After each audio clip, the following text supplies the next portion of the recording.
Saya lebih baik kehilangan jabatan saya daripada saya harus melihat kawan-kawan buruh. Bapak Ibu yang saya hormati, teman-teman sesama anak muda, insya Allah akan terbuka 19 juta lapangan pekerjaan untuk generasi muda dan kaum perempuan.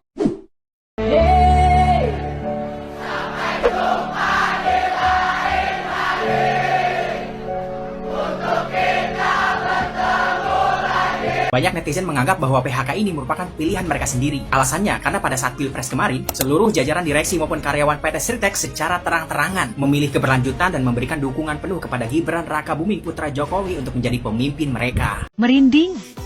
Lihat dukungan karyawan Sritex untuk Gibran.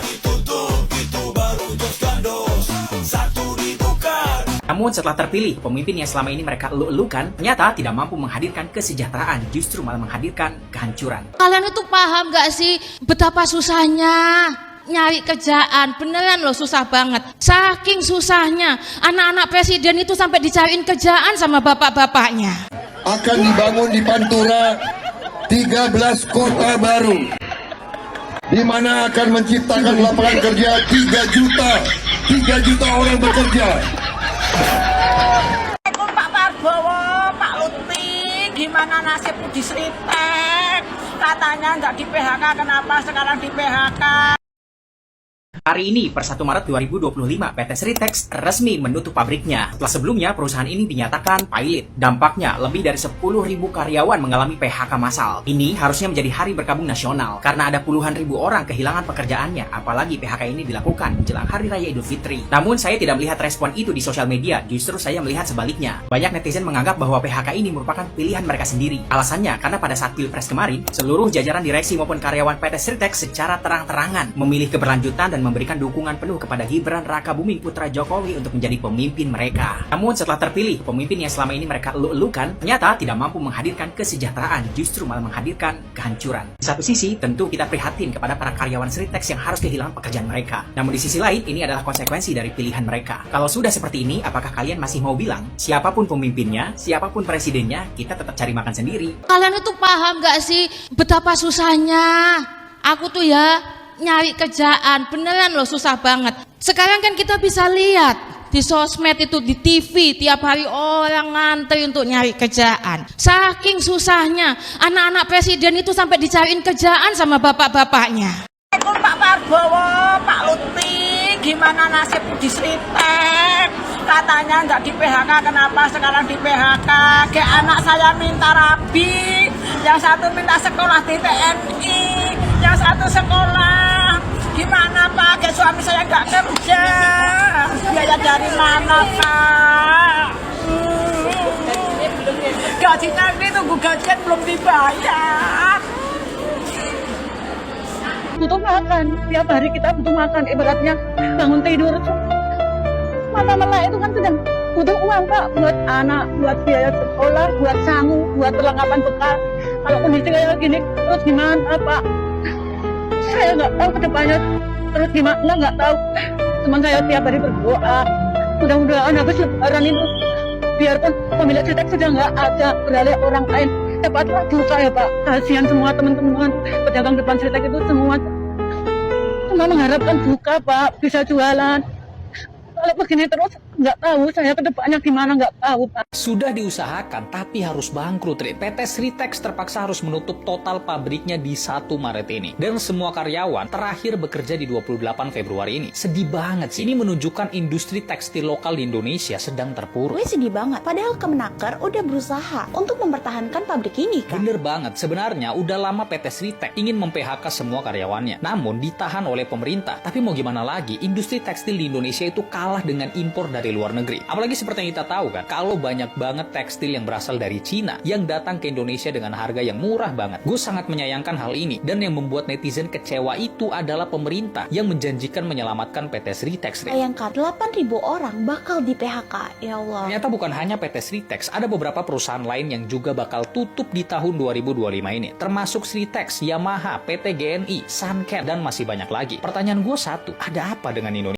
Fakta di lapangan, pengangguran makin banyak, cari kerjaan makin susah, loker sulit, Tapi fakta ini dibantah oleh Menteri Keuangan. Terjadi akselerasi job creation.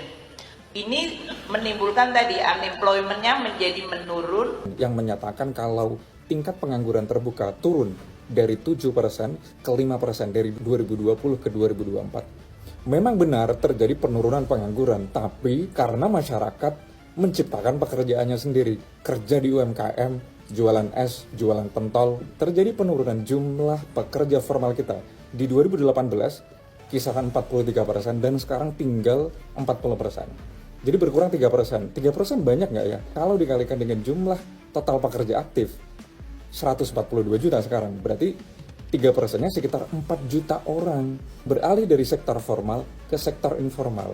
Yang awalnya kerja di pabrik, sekarang jualan es. Kenapa ini terjadi? Karena kontribusi sektor manufacturing to GDP di Indonesia menurun dari 2019 di kisaran 21%, sekarang tinggal 19%. Pabrik-pabrik pada tutup, PHK di mana-mana. 2022 total PHK 10.000. 2024 naik 6 kali lipat menjadi 64.000. Saking banyaknya yang PHK, klaim BPJS Ketenagakerjaan juga naik. 2021 klaimnya 42 triliun, 2024 60 triliun. Karena udah di PHK, mau nggak mau akhirnya makan tabungan, mantap. Rata saldo tabungan masyarakat Indonesia turun dari 2022 ke 2023, turun 13%. Udah kena PHK, makan tabungan, bayar iuran BPJS juga udah nggak bisa. Jadi total tunggakan iuran BPJS juga meningkat. Dari yang awalnya 16 juta di tahun 2023, naik di 2024 menjadi 28 juta orang. Udah kena PHK, mau bikin usaha kecil-kecilan di rumah UMKM. Tapi masalahnya adalah likuiditas juga seret karena suku bunga perbankan mahal. 2021 suku bunga 3,5%, 2025 suku bunganya naik menjadi 5,75%. Jadi cost of money-nya bertambah sekarang. Pun bisa bikin usaha kecil-kecilan. Itu pun yang kecil banget dan mikro jatuhnya. Ini situasi masyarakat sekarang. Situasi si malakama. Maju kena, mundur kena. Udah kena PHK, mau bikin usaha juga susah.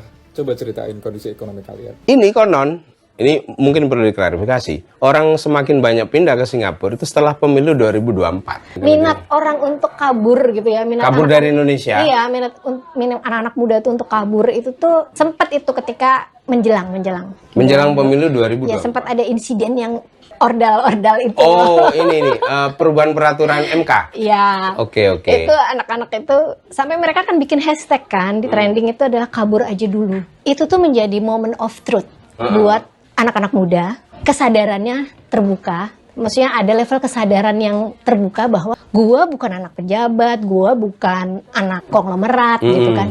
Tapi gue ini pinter gitu loh. Gue tuh gak bego, gue pinter, gue punya value gitu ya. Tapi gue gak bakal bisa apa-apa di negeri ini dengan cara main kayak gini, itu loh. Oke. Ya mending kabur aja dulu gitu loh. Di luar gue lebih dihargai, gue bisa lebih berkembang gitu loh. Orang melihat kemampuan gue, kapasitas gue, tanpa pandang siapa orang tua gue gitu kan. Hal kayak gitu. Jadi yang mereka lihat itu jadi benchmark ya, peristiwa itu jadi tolok ukur betapa lu kalau di Indonesia itu lu harus punya power dan lu harus anak orang kaya banget. Tidak hanya hari ini meledak saja hari ini, tapi kan sebetulnya isu tentang lapangan kerja, isu tentang frustasi PHK, dan lain sebagainya itu sudah terjadi beberapa waktu lalu, semenjak COVID lah, seperti itu ya. Saya melihatnya dari 3 perspektif kemarahan anak muda ini ya. Pertama, memang dari kebijakan pemerintah, yang kita tentu harus bicara tentang kebijakan. Ada ketidakberpihakan kepada anak muda untuk mencari pekerjaan. Saya mengatakannya lapangan kerja layak yang sangat terbatas. Jadi perspektif kebijakan ini perlu kita bicarakan, yang menjadi pemantik anak muda marah. Lalu dengan ada akumulasi lah ya kemarahan, misalkan kebijakan-kebijakan yang harus viral dulu baru dibatalkan gitu misalkan. Dan saya percaya Mbak, yang bisa meningkatkan jumlah kelas menengah adalah adanya kerja layak. Kelas menengah tidak bisa tumbuh karena bansos. Kelas menengah tidak bisa tumbuh karena bansos atau makan siang gratis untuk anak-anaknya.